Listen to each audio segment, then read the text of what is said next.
Sometimes I imagine Hololive as a real-life workplace. They have a joint office where everyone has their own separate streaming room, there's a lunch room and a play area, with a bone for Korone, and a model pirate ship for the Senshu, an axe for Hachama in case anyone needs their head cut off.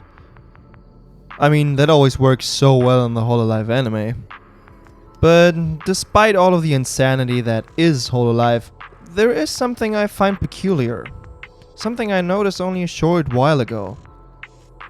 All of these people work together and for some reason they all love each other. And every single character is an angel, sometimes literally. Well, some of them are devils too, but they're all so happy with each other, very cute and always helpful towards the other members. I mean, it does make sense. They're colleagues in the same performer company and want to help each other, so naturally they're nice to each other. And it would be counterproductive to show an on-screen professional jealousy. Maybe some people would cheer on the drama, but mostly you'd want your favorite characters in the same universe to like each other.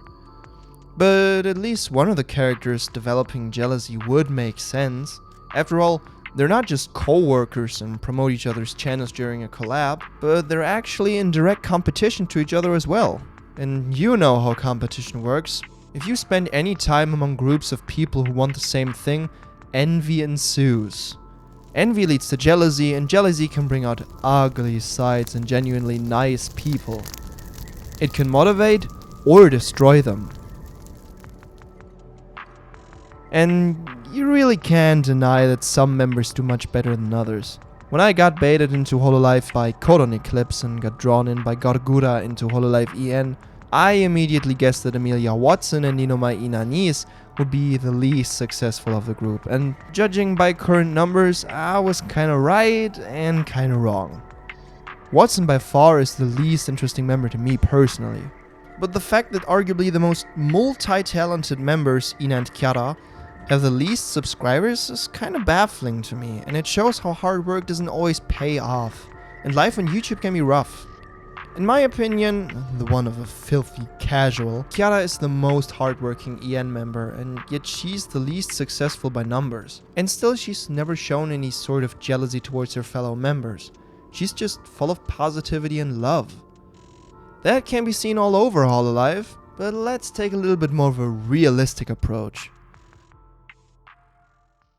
Jealousy contains the recognition of one's own unfavorable status in comparing oneself with a rival who possesses superior quality, achievement, or other assets that one wishes the rival lacks. That is a direct quote from Predictors of Organizational Citizenship Behavior, Ethical Leadership and Workplace Jealousy by Y.D. Wang.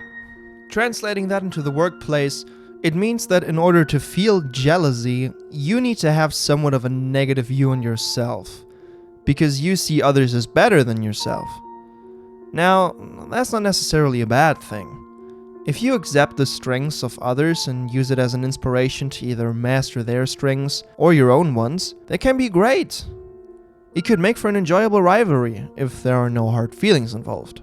But the sheer knowledge of being outclassed by someone else can also be devastating, because it reminds you of your own weaknesses and blatantly spills them out for you and the world to see. And given how insecure you are about those weaknesses, you might get defensive about them and even start to feel resentful towards the people who outshine you, even if you love them. Their mere existence triggers this negative memory. It puts you into a bad mood, and if continuously activated, you may try to return the favor. You might want to hurt them for all the bad feelings that they caused you, whether knowingly or unknowingly. It's a dark place to which your mind goes, but it's actually rather common. Imagine feelings like that in the Hololive world. There is enough competition and many talented people to make you feel insecure about yourself. I know I would be insecure if I had to compete with the likes of Ina's drawing skills, Chiara's knowledge and the amount of languages she knows, Watson's vocal power,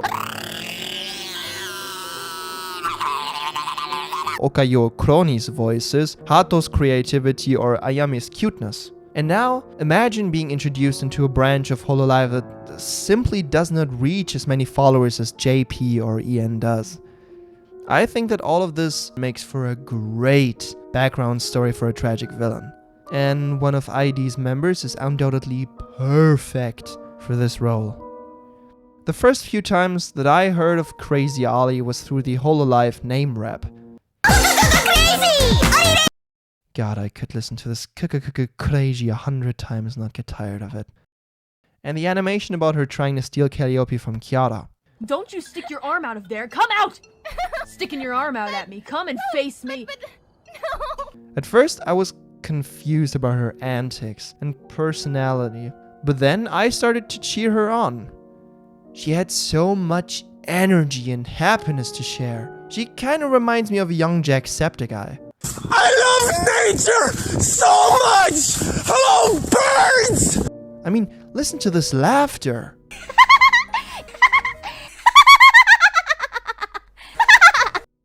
So, if she's so positive, why does Ollie make for such a perfect tragic villain? She doesn't need to compare herself to others, right?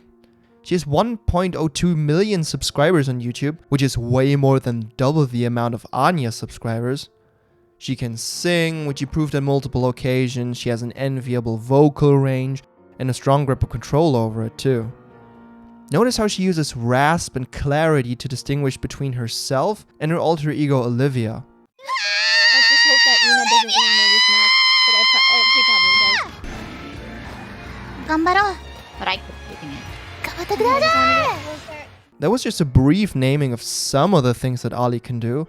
And still, there's this. I'm just a simp. In my point of view, Ollie often displays a case of the imposter phenomenon. Now, imposter syndrome is no diagnosable condition and is not listed in the international classifications of functioning disabilities in health. However, it's still a defined and actually quite common phenomenon. If you want a detailed study that explains the phenomenon, you can read Dina M. Bravada's commentary on the matter. It's no personality disorder, but rather a mindset into which technically everybody could slip. Kleitman et al. Call back to the 3 key attributes of traditional definition of imposter syndrome, discovered by Leary et al. The sense of being a fraud, fear of being discovered, and difficulty internalizing success while behaving in ways that maintain these beliefs. I think the best proof of Ollie displaying all of these key elements comes through in this clip of her attempt at an unsubathon, which happened only a few days before the making of the script. I'm not the best VTuber. I haven't done anything, anything that's like groundbreaking, or I haven't done anything that's out of the ordinary. I'm just a normal zombie, playing games and singing sometimes, not even good at it. I don't get it, to be honest. I don't understand. When I debuted, I told you guys how I'm actually very anxious. When I debuted, I thought to myself, will I be able to get as much love from everyone else? Pretty different. I don't have any specialty. And you guys proved me wrong. From the bottom of my heart. Listen, guys. I'm just a simp. All I do is scream around whenever I see a cute girl. And I screech even harder when I see a hot guy. That's literally all I do.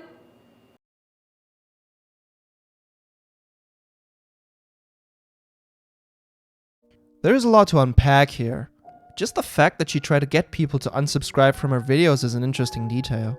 It not only shows the character's insecurity and inability to cope with success, but it also expresses how repulsive she reacts to it. Instead of embracing it like the other VTubers and seeking the next milestone, she tries to get people to unsubscribe to regain the ground for her overly negative self-image.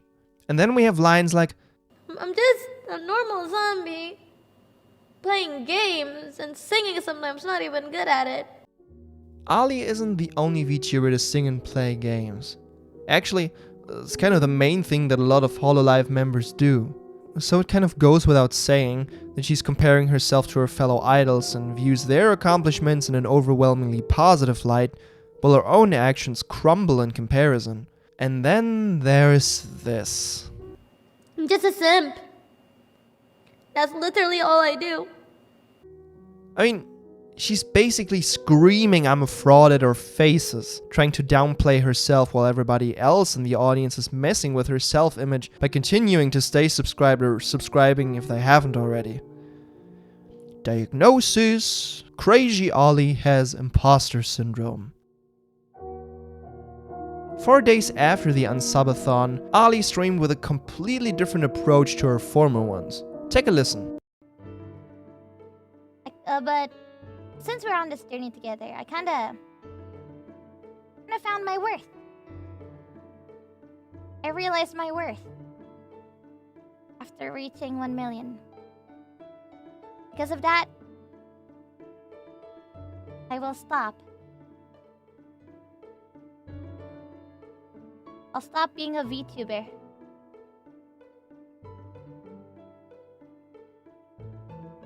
I'll stop being a VTuber that's so self-conscious. Hey! Got pranked! So, Ollie has announced that she will no longer be so self-conscious. At first I thought, well, that's the end of this video. I mean, she overcame her anxiety, right? So making this part of a villain arc would be cheating. I was thinking of switching to another Hololive heel turn project that I was thinking about, Kureiji Ollie. But then I gave it another few days of thought and noticed the following. Actually, this is perfect. It's optimal for a villain backstory. Making a promise like that built her up very high for a deep fall.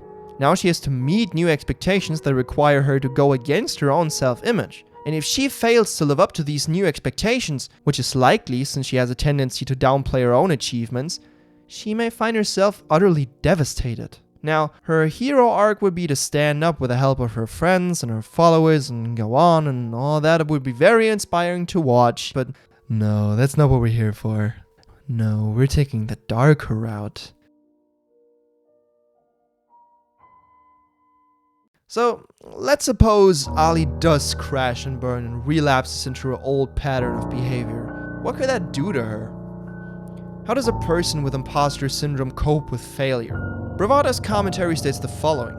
The meta-analysis found that people with imposter syndrome aggressively pursue achievement while not being able to accept recognition when success is achieved. Thus, in the workplace, those affected with imposter syndrome may experience increased level of stress, burnout, and decreased job performance and satisfaction over time. Employees who persistently question their professional legitimacy may also be at a higher risk for experiencing adverse psychological outcomes with implications for career retention and advancement.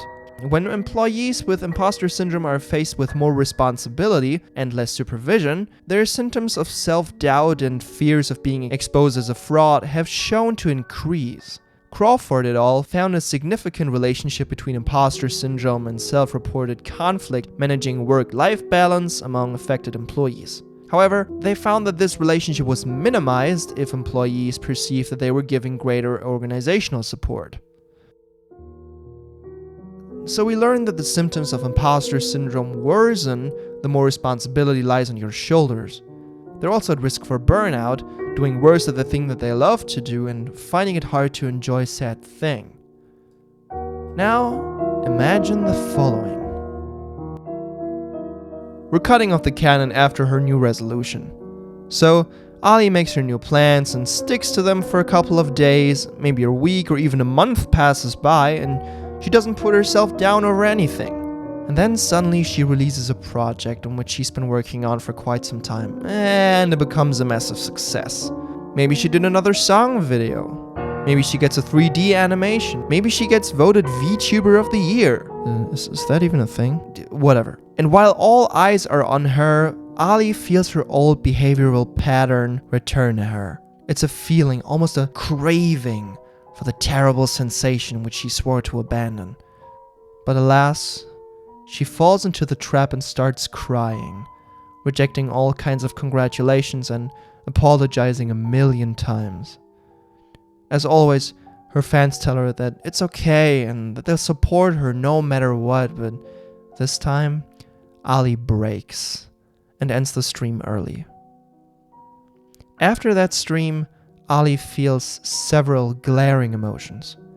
She's angry with and disappointed in herself. If she failed now, why would it be different any other time that she tried? It would always end up with her making the same mistake, and in the end, everyone else had an easier time accepting their accomplishments than she did.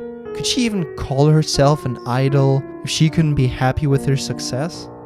Ollie announces that she has to take a short break and stays off from YouTube for 2 weeks. Rumors about her mental health started to make rounds. And at the same time, one of the new ID members releases their first project and gains a huge following, taking all the praise and spotlight seemingly effortlessly. Maybe they even mention Ollie in a side note, hoping that she would make it back to her feet as soon as possible. That's the hard stab that Ollie needed. It's as the Joker in The Dark Knight said. The madness, as you know, is like gravity. All it takes is a little push.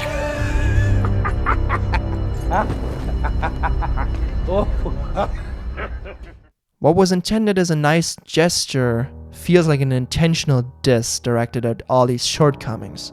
The zombie's jealousy turns into a steaming grudge, and from this day on, the character holds a negative disposition towards her coworker. A few days later, Ollie returns with a slightly different and less hinged demeanor. She acts overly happy and pretends like her outburst never happened. When she's asked about so-and-so's success, she simply forgoes the question. That's the first sign that something is off. A few days pass and nothing unusual happens. Ollie collabs with one of her ID friends, preferably one of her generation with whom she shares a bond, like IO15 or Anya. They get along great, and their viewers are happy. Ollie voices the wish to repeat their collab as soon as possible, and since collabs bring views, Anya or IO15 agree. They get closer than ever before, and both are happy. And after some time, the new member addresses Ollie's strange behavior. Whenever the zombie is asked about her feelings towards them, she ignores or dodges the question, even during super chat readings. She calls Ollie and asks whether something is up, but instead of admitting her feelings, Ollie acts strangely upbeat and offers to collab with them. Unsuspecting of anything, the new member agrees, hoping to fix whatever might stand between them. In their stream, they play a shooter game like Apex, but Ollie keeps unintentionally killing them for some reason. The new member addresses her behavior, but Ollie plays it off as accidents and does her usual merit shenanigans. But something feels off. She's not as energetic as usual. Instead, Ollie acts eerily calm and collected while proposing, and takes her rejection very lightly. Other members react to Ollie's strange new proposal technique and comment on how weird Ollie behaved. In her own streams, the zombie starts talking about how happy she was with how the collab went, seemingly forgetting all the unintentional friendly fire. She even keeps a doll of the new streamer as her new talisman, but there is a twist to it. During each of her streams, something terrible happens to the doll, like with Kenny McCormick in South Park. However, instead of mourning the doll, Ollie cheers for its destruction, making the other ID members uncomfortable with her behavior. This goes on for a while, until the new member and Ollie have an intervention stream where they want to settle their differences. And this is the stream where Ollie loses it and attacks the new member. I mean, however that's possible. Hato killed herself on stream too. The other members call Ollie out, but Ollie clings to her new best friend. To prevent her from leaving Ollie in this time of need, she threatens her like this. If you leave me, I'll hurt myself. I need your support now. However, if the other members try to make her face consequences, she threatens to hurt them instead. That way, Ollie successfully isolates one of her friends from the crowd, whom she can use as her heart. Iofi or Anya will feel responsible as her only friend and feel bad. Maybe Ollie will even try to isolate her from the other members by nitpicking their flaws. Maybe Ollie even increases in viewership because of this character arc. But the more she riles everyone up against each other, the deeper Ollie will sink. From here we have several options. Maybe one day her closer friend will tell her that she can no longer support her and will stop taking her side, and instead reconcile with her friends. Maybe she uses the other one as her puppet and corrupts her too. That way, Ollie will grow more powerful as a villain and maybe even have some edgy members come to her side. Eventually, the other Hololive members will send someone with similar problems to her, who will remind her of who she really is, and that she's not alone with her problems.